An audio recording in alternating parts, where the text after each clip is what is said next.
Shalom, shalom. Call Halayim La, Yahweh, Bahashem, Yahweh Shai, Bahashem Rakakadash.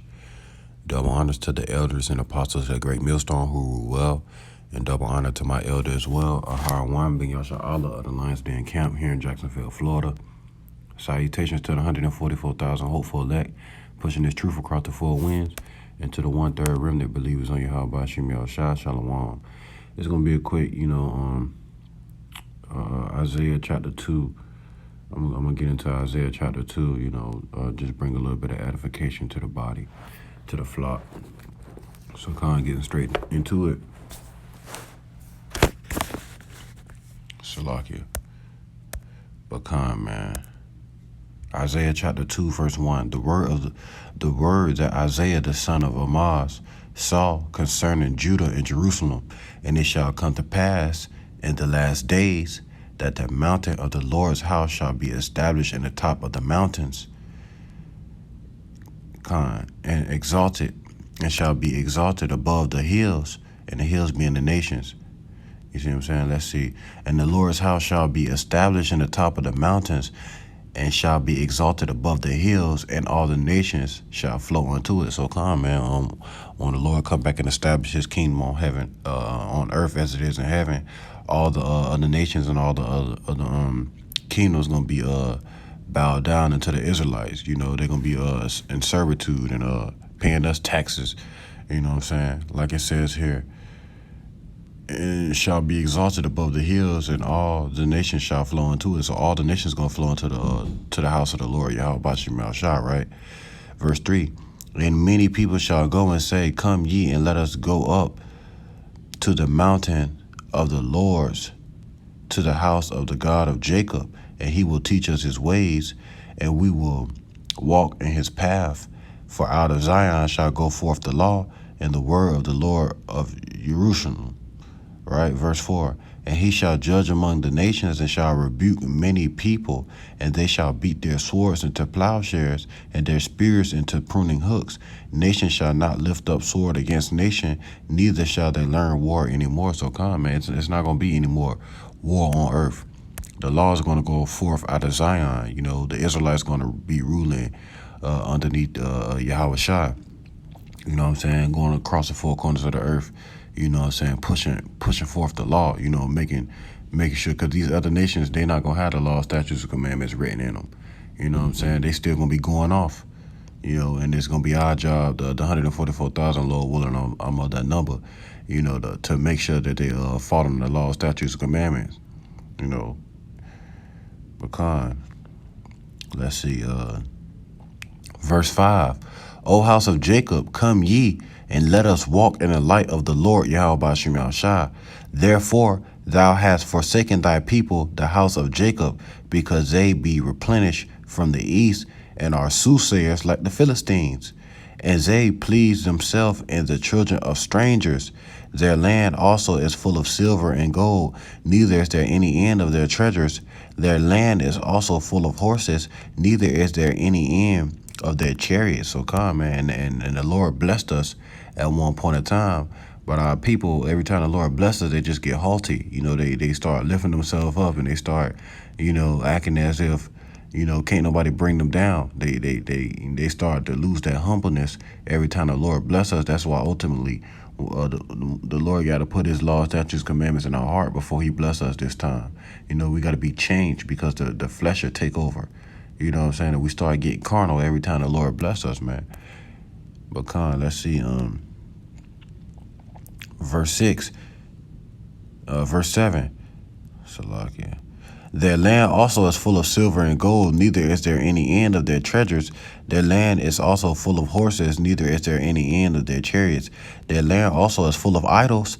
They worship the work of their own hands, that which their own fingers have made. And that's what our people do to this day. That's why you see when a rapper get a chain, with a whole bunch of diamonds, and the chain stand for something that they believe in. You have a little baby with a 4PF chain. That's an idol, that people worship today. You have all these different rappers with their alphabet chains or whatever the case may be. They idols of silver and gold. You know, they throw diamonds on it, and our people get to sharing it and worshiping it. You know what I'm saying? Ultimately, they had a mindset: I need to come up so I can get me a chain. That's what J. Cole made a song called "Chaining Day." You know, that's what they worship the jewelry and all the stuff here in Babylon. But I'm just comparing it to the things that our people do today. But the scriptures say there's no new thing under the sun. So our people always worship idols. Something that they make to worship for themselves, but they don't worship the Lord Yahweh Bashim Yahushua.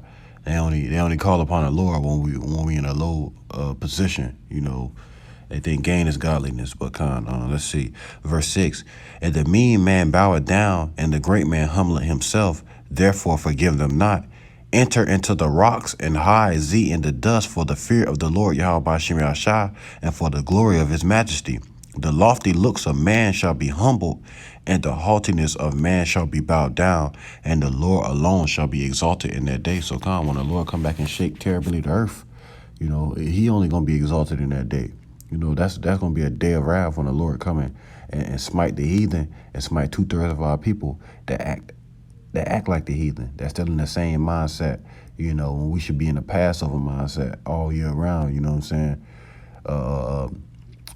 What's the word I'm looking for? Not tarrying that day, but just praying that the Lord come back and just destroy Babylon.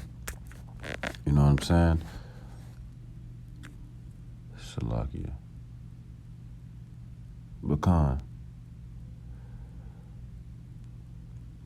Verse 12, for the day of the Lord of hosts shall be upon every one that is proud and lofty, and upon every one that is lifted up, and he shall be brought low. So man, the Lord's going to bring all these famous, these rappers, these celebrities, these damn elites, all of them going to be brought low in the day of the Lord. You know what I'm saying? But it's gonna be that chaining day for the elect when the Lord put those crowns over our head. The Lord will among that number. You know what I'm saying? Verse 13, and upon all the cedars of Lebanon that are high and lifted up, and upon all the oaks of Bashan, and upon all the high mountains, and upon all the hills that are lifted up, and upon every high tower, and upon every fenced wall. So all these governments and all these nations, you see what I'm saying? They military systems, it's all gonna fall. You know what I'm saying? When they try to fight against the Lord. You know what I'm saying? The Lord going to destroy these devils. He's going to destroy these heathens. He's going to destroy 2/3 of our people that act like these heathens. That's in a mind state of gain is godliness. That's in a mind state of that's pushing forth the vibration of Esau. Right? And upon all the high mountains, and upon all the high hills that are lifted up, and upon every high tower, and upon every fenced wall, and upon all the shifts of Tarshish, and upon all the pleasant pictures, and the loftiness of man shall be bowed down, and the haughtiness be bowed down. Salakia, and the haughtiness of man shall be made low, and the Lord alone shall be exalted in that day, and the idols he shall utterly abolish. So man, we ain't gonna be worshiping idol, man. We're gonna be worshiping the Lord in the spirit and in truth in that day when he put his law, statutes, commandments in our heart. You know what I'm saying? Being a part of the 1/3, hopefully. You know what I'm saying? We hope to be a part of that number. We constantly fight by dropping these videos to be a part of that number. You know what I'm saying? And blowing the trumpet so the Lord can turn his face towards us again. You know what I'm saying? In verse 19. And they shall go into the holes of the rocks and into the caves of the earth for the fear of the Lord and for the glory of his majesty when he arrives to shake terribly the earth, man. The Lord is going to shake terribly the earth when these missiles get to rocking, you know what I'm saying, shooting back and forth, shaking the whole earth. You know what I'm saying? You're going to have chariots utterly burning shit. You know what I'm saying? You're going to have the Lord shaking the whole earth. You see what I'm saying? Yeah.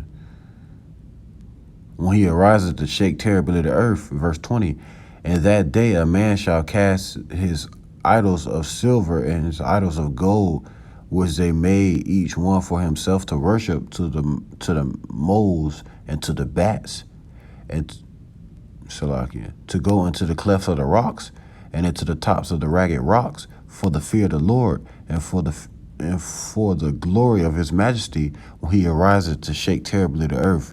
Cease ye from man whose breath is in his nostrils, for wherein he that be accounted of. So come, man, that's the thing, man. When the Lord come and shake the earth, you're not gonna be worried about your idols of silver and gold. You're not gonna be worried about trying to come up in this society, because you basically trying to walk into a burning building, man. And the Lord is finna destroy Babylon. We coming into the time where He is finna establish His kingdom on earth as it is in heaven. And it's gonna be beautiful. We're not gonna be worried about no damn gold. We're gonna have all the gold. We're gonna have all the silver. You know what I'm saying? What the scripture say? Scripture say that these nations gonna cough up everything that they stole from us. All how the Lord glorified us. In the old days, we gonna have that times 10. You know what I'm saying? The Lord gonna bless us. So when He come back and give gifts, some brothers gonna receive 30-fold, some brothers gonna receive 60-fold, some brothers gonna receive 100-fold. So we're not worried about the gold that you get here on this side, the silver that you get here on this side, man. The Lord said He gonna make a man more precious than fine gold, an Israelite man. So we're not gonna be worried about none of that, man. We're gonna be glorified. We're gonna be in a glorified state. And that was the lesson. On to the next. Shalom.